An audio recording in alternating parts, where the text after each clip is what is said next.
Hi, this is another video where we're looking at the playlist at circle theorems, okay? This particular one is just slightly a little bit different really, but it says a diagram shows a circle of radius 10 with a centre of A and a circle of radius 5 with a centre B.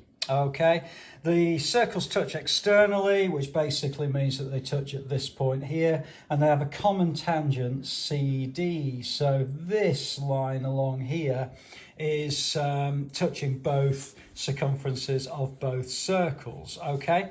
And it actually meets the radius at 90 degrees. Now that might be quite important to us, okay?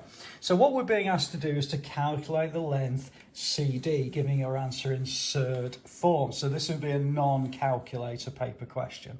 Okay, let's have a look at what we've actually got there. Well, if we've got a radius of 10 for circle A and a radius of 5 for circle B, what it means then is that effectively we've now got a situation where we could draw a right angle triangle, because if I extend this line across here, okay, I know the radius here is 5 and I know the radius here is 10, so also this must be 5 as well.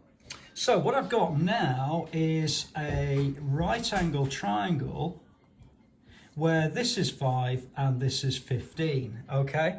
And it's at right angles there. Now, this length along here is exactly the same as this length along here, which is exactly the same as CD. So if I can use Pythagoras to solve this, then I've answered the question.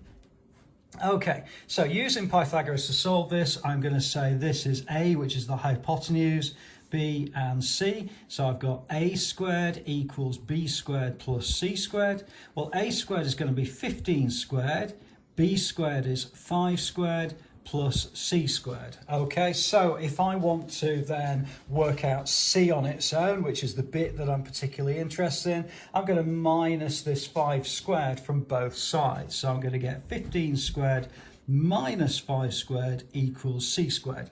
All right, let's put some numbers into this. Well, 15 squared, you might want to calculate this off to one side or something. That's going to be 225.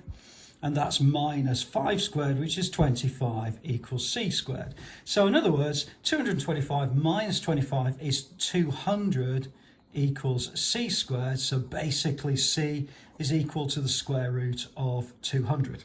Okay, now that would suffice for the answer, but we can tidy it up a little bit, because don't forget that the square root of 200 is exactly the same as saying the square root of 100 times the square root of 2, which is equals C. So the square root of 100 is going to be 10. So I could write my answer as 10 root 2 equals C. And that would be the answer to this particular question. Okay, I hope that's been useful to you. Please don't hesitate to add a comment below. I'll always come back to you. Have a look at the other videos within this particular playlist, and I look forward to seeing you inside the next video.